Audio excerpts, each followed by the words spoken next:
기록했습니다. 오늘도 6.25 72주년에 관한 사항을 말씀드리고자 합니다. 그 중에서도 6.25 전쟁 때 경찰의 역할에 대해서 말씀드리겠습니다. 경찰이 매우 혁혁한 전공을 세웠는데도 불구하고 국민들 머릿속에서는 별로 기억되지 않는 것 같아서입니다. 6.25 전쟁과 관련해서 대부분은 군의 역할에만 주목하고 있습니다. 그러나 한국 경찰도 희생적일 뿐만 아니라 혁혁한 전과를 세웠습니다. 6.25 전쟁 때 보면 전사, 실종, 포로를 합쳐서 17,000명 이상이나 됩니다. 사실 당시 경찰은 준군사 조직이었을 뿐만 아니라 군인보다 첨단 무기를 보유하고 있었습니다. 왜냐하면 미 군정이 경찰한테 치안을 담당시켜야 되었고 또 다양한 공비 토벌 작전을 수행했기 때문입니다. 6.25 전쟁에서도 국민 통제, 피난민 통제 이외에도 군사적 임무를 적극적으로 수행을 했었습니다. 그럼에도 불구하고 사실 6.25 전쟁 때 경찰의 역할에 대해서는 몇 편의 논문, 그리고 1995년에 윤장호 씨가 발간한 호국 경찰 전사 이외에는 별로 연구가 없는 것 같습니다. 저도 사실 우연한 기회에 한국 전쟁 시 한국 경찰의 활동 분석이라는 논문을 경찰 연구에 게재한 바가 있습니다. 저도 그 논문을 쓰기 전까지는 경찰이 이렇게 적극적이면서 희생적인 역할을 했는지 몰랐었습니다. 따라서 이번 72주년을 보내면서 6.25 전쟁 시 경찰에 대해서는 국민 여러분들께서 세부 사항은 모르더라도 적극적으로 희생적으로 노력했다는 사실만 기억해 주셔도 감사할 것 같아서 이 유튜브를 만들고자 했습니다. 경찰은 고대는 국가의 기능 모두를 말했습니다. 폴리스라는 경찰의 말은 그리스의 폴리티아에서 유래했는데요. 행정과 정치를 담당한다는 뜻입니다. 즉 공공의 안녕과 질서 유지, 이것이 원래부터의 경찰 모습이었고 지금까지 계승되어 오고 있습니다. 그러다가 17세기에는 내무 행정으로 국한되었고 18세기부터는 내부의 질서 유지 쪽으로 제한적인 기능을 수행하게 되었습니다. 그럼에도 불구하고 기본적으로 나라의 안보 위협이 내우 외환이라고 한다면 그 중에서 군대는 외환, 경찰은 내우를 담당하게 되어 있습니다. 그래서 경찰이 내우를 제대로 처리하지 못할 경우 군이 지원하게 되어 있습니다. 반대로 군이 외화를 제대로 처리하지 못하면 경찰이 지원해야 하는 겁니다.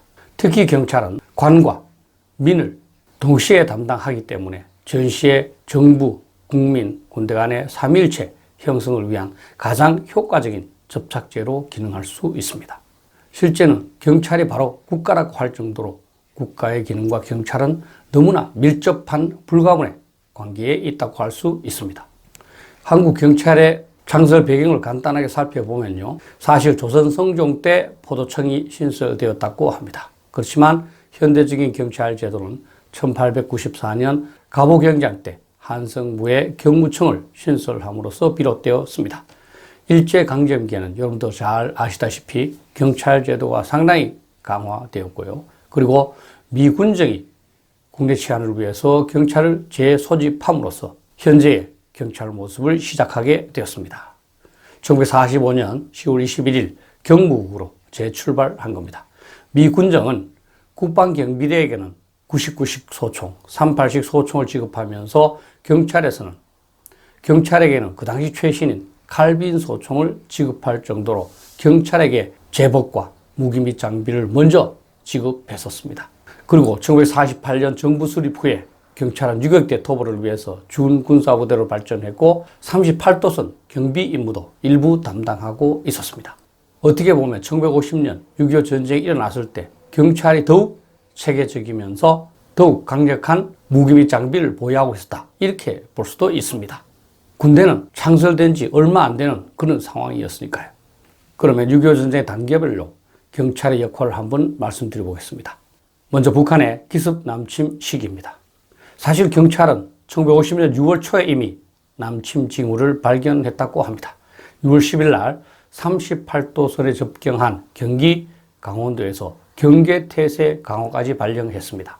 그리고 6월 20일과 22일간에 개성, 양주, 수원의 3개 경찰서가 북한 남침을 우려해서 서장회의를 했고 그리고 치안국에 대책을 강화해 주도록 요구까지 했었습니다. 그리고 6월 24일에도 황해도 연안경찰서장이 남침에 관한 정보를 보고했다고 합니다. 이렇게 보면 군과 경찰만 좀 더 긴밀하게 협력했었더라면 기습 남침의 효과는 상당히 반감시킬 수 있었지 않았나, 이러한 후회가 있습니다.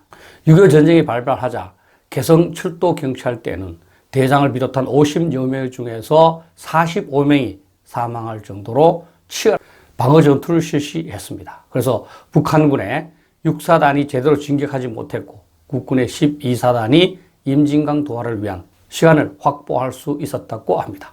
제가 경찰 전사를 쭉 읽어보니까 전쟁 초기에 국군은 패배와 철수에 여념이 없었습니다. 그런데 경찰은 용감하게 대응했을 뿐만 아니라 국민들을 적극적으로 통제하기 위해서 노력을 했고 군사적 업무까지 수행을 했습니다.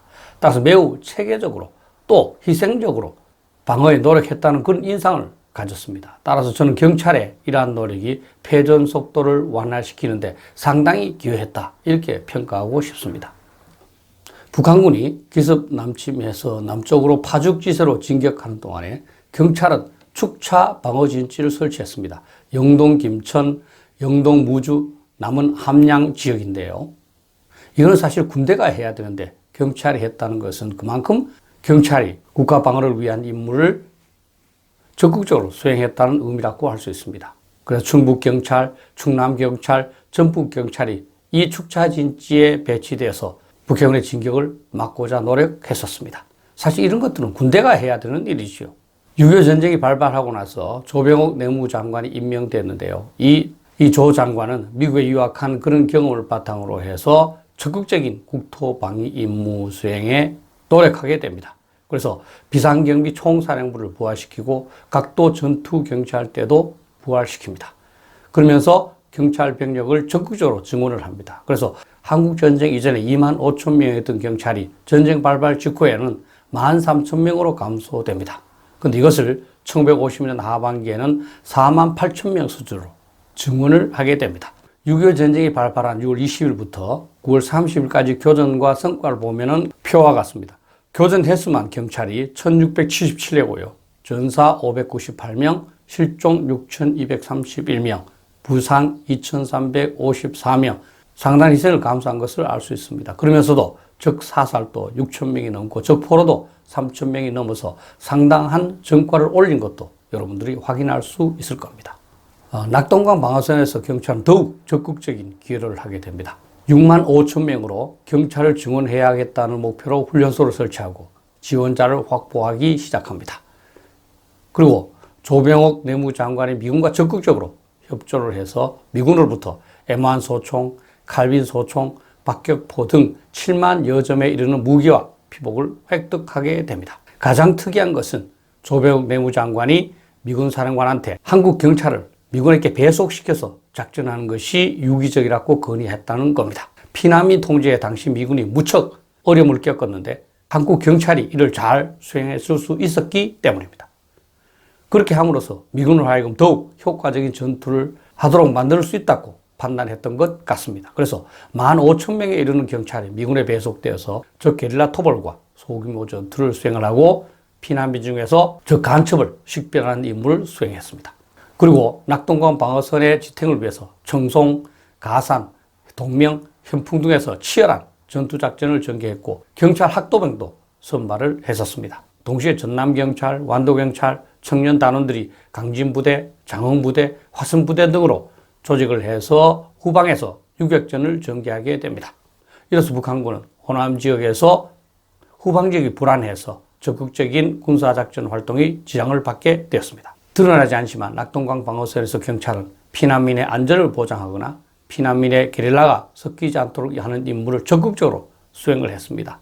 수백만이 피난하는 상황에서 이 피난민들을 통제하고 이들에게 최소한의 먹을 것을 지급하는 것, 이것도 사실은 쉬운 일이 아니었는데 경찰은 전투 임무를 수행하면서도 이 임무도 게을리하지 않았습니다. 9월 15일 유엔군이 인천 상륙작전을 수행함으로써 수복작전이 시작되었습니다.